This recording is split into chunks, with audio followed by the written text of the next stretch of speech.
जब भी हम ट्रेडिंग करते हैं तो अक्सर कई बार प्रॉफिट और लॉस का आपको सामना होता है। हम सोचते हैं कि यार ऑप्शन बायर को प्रॉफिट होता है या इस आखिरकार इस मार्केट में ऑप्शन सेलर को होता है। तो इस वीडियो का मेन मेरा मोटिव है, हम इस वीडियो में जानेंगे कि बायर हमको बनना चाहिए या सेलर, कितना प्रॉफिट होगा, क्या लॉस होंगे, क्या नेगेटिव पॉइंट्स है और क्या पॉजिटिव पॉइंट्स है, वो सारी बातें हम इस वीडियो में करने वाले हैं। अगर आप बायर होते हैं तो कैसे आपको ट्रेडिंग करना चाहिए, और अगर आप राइटर बनते हैं मतलब सेलर बनते हैं तो उस कंडीशन में आपको कैसे ट्रेडिंग करना चाहिए, वो सारी बातें हम यहाँ पर करने वाले हैं। बट इससे भी पहले अगर इस YouTube चैनल पर आप नए हैं तो चैनल को सब्सक्राइब कर लीजिएगा और बेल आइकन को प्रेस करना बिल्कुल मत भूलिएगा। चलिए मैं यहीं पर स्क्रीन शेयर करता हूं और आगे की बातें हम करना स्टार्ट करते हैं। शुरू करते हैं ऑप्शन बाइंग और ऑप्शन सेलिंग के बारे में और समझने की कोशिश करते हैं। तो ऑप्शंस के अंदर बेसिकली दो पहलू होते हैं। दो पहलू मतलब कि एक होता है बायर और एक होता है सेलर। दोनों को माइंडसेट अलग होता है। बायर हमेशा क्या सोचता है कि अगर सपोज मार्केट ऊपर जा रहा है तो उस कंडीशन में कॉल ऑप्शन खरीदेंगे, मतलब वो चाहता है कि बाजार यहां से ऊपर की तरफ जाए। जब पुट ऑप्शन खरीदते हैं तो बायर के मन में क्या सवाल आता है कि यार बाजार यहां से गिरना चाहिए, तब जाके पुट के प्रीमियम्स इंक्रीज होंगे और प्रॉफिट होगा। बट राइटर्स की मेंटेलिटी क्या होती है? राइटर्स चाहता है कि बाजार किसी एक रेंज में चलता रहे और वहीं पर कंसोलिडेट हो और हमको प्रीमियम का बेनिफिट हो। अब राइटर यहां पर क्या सोचता है कि वो जब भी कोई प्रीमियम्स को शॉर्ट करता है, चाहे कॉल ऑप्शन हो या पुट ऑप्शन, तो वहां पर या तो अगर वो पुट ऑप्शन शॉर्ट करता है मतलब बाजार उस स्ट्राइक प्राइस से नीचे ना गिरे, जब कॉल ऑप्शन शॉर्ट करता है तो बाजार उस स्ट्राइक प्राइस से ऊपर ना जाए। बस इतनी ही मेंटेलिटी होती है, चाहे बाजार कितना भी मूवमेंट हो या कुछ भी हो, बट उस स्ट्राइक प्राइस से ऊपर या नीचे ही कहीं उसकी क्लोजिंग होनी चाहिए, तो राइटर का बेनिफिट होता है। क्या मेन पॉइंट्स होते हैं उसको भी हम यहां पर समझने की कोशिश करते हैं। अब यहां पर देखिए कुछ इमेज आपको दिखाई दे रहा होगा, एक तरफ बायर है एक तरफ सेलर है। बायर क्या करता है? प्रीमियम पे करता है, और सेलर क्या करता है? प्रीमियम को रिसीव करता है। बायर के पास क्या होता है? बायर के पास राइट्स होते हैं और सेलर के पास क्या होती है? एक ऑब्लिगेशन होती है। ये मैं विद एग्जांपल वीडियो के एंड में आप लोगों को समझाऊंगा। चलिए नेक्स्ट ऑप्शंस क्या है। नेक्स्ट हमारे पास है ऑप्शन बाइंग क्या होती है। अब जब बाइंग की बात आती है तो बाइंग का मतलब होता है कि समझने की कोशिश करिए। सपोज मान के चलिए निफ्टी चल रहा है 24,000 और हमको लग रहा है कि यहां से मार्केट ऊपर जाने वाला है, मतलब 24,100 रुपीज जाने वाला है। तो वहां पर बहुत सारी स्ट्राइक प्राइस दे रखी है। किसी एक स्ट्राइक प्राइस को सिलेक्ट करते हैं और वहां पर हम उस प्रीमियम को पे करते हैं, मतलब उतना डीमेट अकाउंट में उतना अमाउंट हमको रखना पड़ता है और हम एक प्रीमियम को बाय कर लेते हैं। बाजार अगर आपके डायरेक्शन में चलता है तो उस कंडीशन में क्या होगा? प्रॉफिट होगा। सेम इसके अपोजिट, मतलब बाजार नीचे चला जाता है तो उस कंडीशन में क्या होता है? पुट ऑप्शन खरीदना होता है। और बाजार अगर नीचे जाता है तो पुट की प्रीमियम इंक्रीज होती है और पुट बायर को क्या होता है? प्रॉफिट होता है। चलिए, तो ये तो हो गया बाइंग वाली कंडीशन कि बाजार ऊपर जाएगा तो आप कॉल ऑप्शंस खरीद लेंगे, बाजार नीचे जाएगा तो आप पुट ऑप्शंस खरीद लेंगे। ठीक है, चलिए अब इसके नेगेटिव पॉइंट और कुछ पॉजिटिव पॉइंट्स है उसको भी हम समझ लेते हैं। जब आप बायर बनते हैं तो आपके लिए सबसे अच्छा पॉजिटिव क्या है? अनलिमिटेड प्रॉफिट होता है। मतलब कि कोई बाउंडेशन नहीं है, जितना भी आपने इन्वेस्टमेंट लगाया है उसका 10 से 20%, 50%, 100, 200, 500% तक के भी प्रॉफिट हो सकते हैं। पॉसिबिलिटी है, मतलब कोई लिमिटेशन नहीं कि कितना प्रॉफिट वहां पर आपको हो सकता है। सेकेंड क्या है? Limited risk. अगर सपोज मान के चलिए आपने कोई एलटीपी बाई किया तो वहां पर आपको 10,000 रुपीज का इन्वेस्टमेंट रिक्वायर्ड था, तो 10,000 रुपीज आपने दे दिया और आपने क्या किया? वो एलटीपी को बाई कर लिया। अब बाजार मान के चलिए आपके अगेंस्ट चला गया, आपने कॉल ऑप्शंस खरीदा था, बाजार 500 पॉइंट नीचे चला गया, तो उस कंडीशन पे आपको नुकसान कितना होगा? वो 10,000 रुपए का होगा। और अगर बाजार 500 पॉइंट आपके डायरेक्शन में चला जाएगा तो क्या होगा? अनलिमिटेड प्रॉफिट आपको हो जाएगा। ठीक है, थर्ड नंबर पर क्या है? सिंपल। मतलब कि यहां पर हम देखें कि जो नए लोग होते हैं, जो बायर्स होते हैं या बिगिनर्स की अगर हम बात करें तो उस कंडीशन पे छोटे अमाउंट के साथ स्टार्ट करना चाहिए। बट ध्यान रहे मार्केट का प्रॉपर नॉलेज होना बेहद जरूरी, तभी जाकर आप विनर बन सकते हैं, अदरवाइज आप लूजर ही बनेंगे हमेशा। अब नेगेटिव पॉइंट्स क्या होते हैं बायर के लिए, उन पॉइंट को आपको ध्यान में रखना बेहद जरूरी है। तो सबसे पहला है टाइम डिके। मतलब अगर कोई पोजीशंस आपने खरीद लिया और मार्केट उसी के ही प्राइस के आसपास कंसोलिडेट हुआ, ना तो टारगेट दिया ना स्टॉप लॉस दिया, तब भी आपको प्रीमियम का लॉस होगा।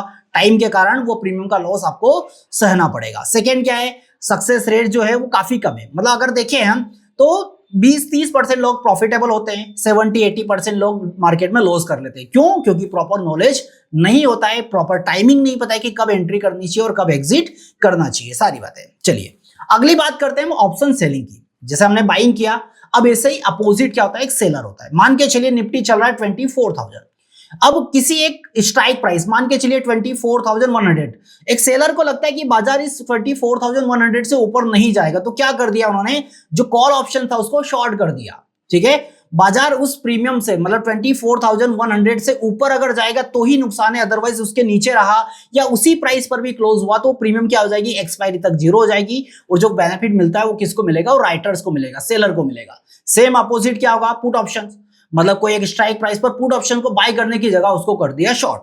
जब शॉर्ट किया तो वहां पर मेंटेलिटी क्या होती है, साइकोलॉजी क्या काम करती है कि बाजार अगर 24,100 का पुट ऑप्शन ले लिया तो बाजार कहीं भी कितना भी नीचे चला जाए, कुछ भी हो जाए या ऊपर चला जाए, बाजार की क्लोजिंग अगर 24,100 से ऊपर अगर होती है तब भी राइटर्स क्या करेगा, पैसा बनाकर ही जाएगा। अब राइटर्स अगर आप बनते हैं तो क्या नेगेटिव और पॉजिटिव हो सकता है वो बातें समझ लीजिए। इसमें जो आपका सक्सेस रेशो होगा वो सबसे ज्यादा होगा, भले ये मान के चलिए 80-90%। क्यों? क्योंकि प्रीमियम को जीरो लास्ट में होना ही है। कुछ प्रीमियम से ऐसी होती हैं जिसमें इंट्रिंसिक वैल्यू बची रहती है, बट ध्यान रहे वहां पर भी जो टाइम वैल्यू है वो खत्म हो जाती है, तो टाइम वैल्यू का बेनिफिट तो आपको हमेशा मिलेगा ही मिलेगा। सेकेंड नंबर पर टाइम वैल्यू, जो कि हम ऑलरेडी क्लियर कर ही चुके हैं। इंस्टेंट इनकम, मतलब कि आप जो भी पोजीशन शॉर्ट कर रहे हैं तो जब भी कोई बायर खरीद रहा है तो प्रीमियम पहले ही पे कर दे रहा है, तो बेनिफिट आपको है कि वहां पर ऐसा नहीं कि बायर लास्ट में पेमेंट नहीं करेगा, वो तो पहले पेमेंट करेगा, उसके बाद ही वो प्रीमियम्स उनकी बाय हो सकती है। अब नेगेटिव पॉइंट्स क्या क्या हो सकते हैं?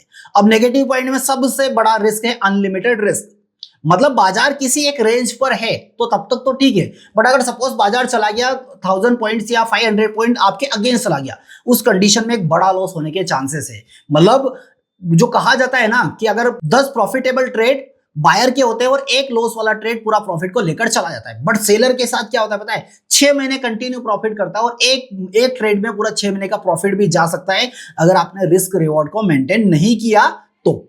सेकेंड नंबर पर है मार्जिन की रिक्वायरमेंट। अगर आपको सेलर बनना है तो कम से कम 1.5 लाख रुपीज से लेकर 2.5 लाख रुपीज का इन्वेस्टमेंट आपको चाहिए, 1.5 से 2.5 लाख रुपए का इन्वेस्टमेंट चाहिए। अब चाहे वो प्रीमियम 80 रुपीज हो चाहे 2 रुपीज हो, प्रीमियम क्या बोलते हैं मार्जिन ऑलमोस्ट आपको सेम ही लगने वाला है, ठीक है।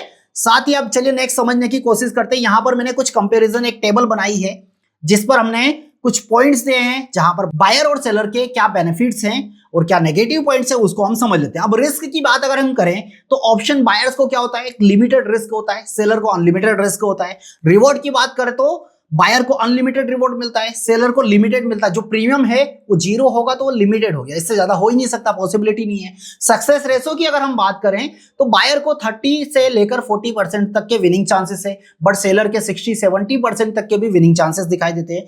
कैपिटल की अगर मैं रिक्वायरमेंट करूं, कैपिटल रिक्वायरमेंट की अगर मैं बात करूं तो बायर को हमेशा कम अमाउंट, मतलब 10 या 20 हजार से वो सिंगल लॉट में ट्रेड कर सकते हैं, कोई 2000 में भी कर लेता है कुछ एडवांस लोग।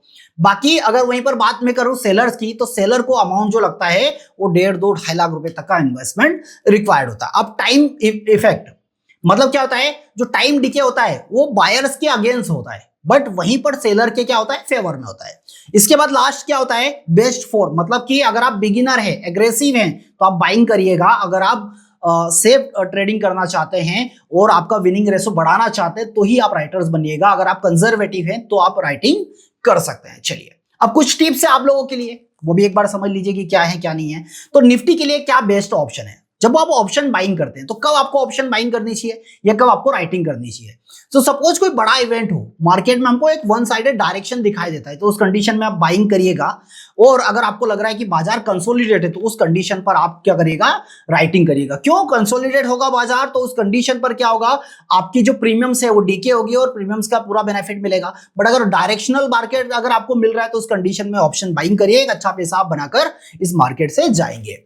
इसके बाद अगर हम बात करें तो कुछ टिप्स में अगर हम बात करें कि अगर हम बाइंग करते तो कौन सी स्ट्राइक प्राइस को हमको सिलेक्ट करना चाहिए। तो बायर हमेशा जब भी बाइंग करता है तो हमेशा इन द मनी खरीदना चाहिए। इन द मनी थोड़े महंगे जरूर होते हैं बट मार्केट के मूव और डायरेक्शन के साथ वो हमेशा मूव करते हैं। सपोज मान के चलिए निफ्टी 100 पॉइंट पॉजिटिव ऊपर की तरफ मूव किया और अगर आपने कॉल ऑप्शन लिया है तो अगर आप एट द मनी भी खरीद रहे हैं तो आपको 0.5 का डेल्टा है, मतलब 50 पॉइंट का मूवमेंट मिलेगा। अगर इन द मनी में जाएंगे तो डेल्टा 0.6070 का होगा, मतलब कि वहीं पर 100 पॉइंट पर 60 और 70 के भी प्रीमियम्स आपको मिलते हैं। ज्यादा डीप इन द मनी भी मत चले जाइएगा कि वहां पर डेल्टा 80 और 90 हो, तो उस कंडीशन पर वहां पर आपको बायर और सेलर नहीं मिलेंगे, इस बात का भी आपको बेहद ध्यान रखना। तो इन द मनी खरीदिए। सेलर के लिए क्या है, सेलर हमेशा जहां पर मार्केट खड़ा है उससे 200 400 500 पॉइंट दूर की स्ट्राइक प्राइस को आप राइट करिए।